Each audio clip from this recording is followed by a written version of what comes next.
वचन, मन और कर्म। यदि हम किसी तीर्थ में जा रहे हैं, हम किसी तीर्थ में पहुंच रहे हैं, हम किसी पुण्य स्थल पर जा रहे हैं, हम किसी पवित्र स्थान पर अगर पहुंचे हैं, तो प्रयास करो कि इस मन से कोई गलत चीज सोचने में ना आए। भले 1 रुपए का तुम दान करो, मत करो। भले आप कोई सत्कर्म करो, ना करो। किसी को भोजन कराओ, ना कराओ। किसी को पानी पिलाओ, ना पिलाओ। किसी को कुछ दो, ना दो। परंतु इतना याद रखो कि इस मन से,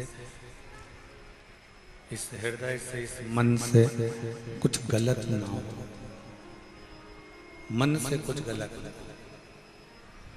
हम जितना जितना गलत सोचते हैं, उतना उतना हमारी जिंदगी में भी दुख आकर खड़ा होता चले जाता है, तकलीफ आती चली जाती है। शिव कथा कह रही है, भगवान शंकर का चरित्र कर रहा है, शिव महापुराण की कथा कर रही है। एक मन से कोई पाप ना, दूसरा वचन से कोई पाप ना। ठीक है, वचन से कोई पाप ना। अपनी जिंदगी में कोई ऐसा शब्द, अपने जीवन में कोई ऐसा वचन, अपने जीवन में कोई ऐसा शब्द ना निकले जिससे किसी का दिल दुखे, किसी को कष्ट हो और वो पाप अपने माथे पर चढ़े। और तीसरे नंबर पर है कर्म, जिसके लिए हम पहले भी बार बार बोलते रहे हैं कि मत बुरे कर्म कर बंदे, वरना पछताएगा। भगवान की आंखों से तू बच नहीं पाएगा, तू बच नहीं पाएगा। अरे ओ अज्ञानी, मत कर नादानी। अरे ओ अज्ञानी, मत कर नादानी। तेरे कर्म का फल भी तू ही पाएगा, जैसा किया तूने तेरे आगे आएगा।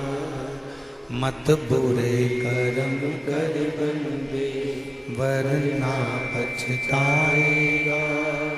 भगवान की आंखों से तू बच नहीं पाएगा, तू बच नहीं पाएगा। ऐसा कर्म हम ना करें जिस कर्म के कारण हमको भोगना पड़े। कुछ अच्छा कर्म करते चलो। अब अच्छा कर्म कैसा है? नहीं है अपने पास में देने के लिए धन किसी को, तो क्या हम पाप कर रहे हैं? हमारे पास में नहीं है किसी को भोजन कराने के लिए अन्न, तो क्या हम पाप कर रहे हैं? हमारे पास में इतनी पूंजी भी नहीं है हम किसी को पानी पिला सकें, इतना भी हमारे पास में नहीं है, तो क्या हम पाप कर रहे हैं? आपके पास में अन्न नहीं है देने के लिए, आपके पास में धन नहीं है देने के लिए, आपके पास में जल नहीं है देने के लिए, नहीं है ना, कोई बात नहीं। पर इतना तो कर सकते हो कि कोई अगर भंडारा कर रहा है, कोई अगर भूखे को भोजन करा रहा है, कम से कम उसके लिए आसन तो बिछा सकते हो। आसन भी नहीं है तो अपने साड़ी के पल्लू से, अपने गमछे से जगह साफ तो कर सकते हो। इतना भी नहीं कर सकते तो भोजन कराने वाला व्यक्ति जब भोजन की बाल्टी लेकर चल रहा है, कम से कम आप उसको स्पर्श तो कर सकते हो, वो भी पुण्य तुम्हारे खाते में प्राप्त हो। वो पुण्य भी तुम्हारे खाते में आ सकता है।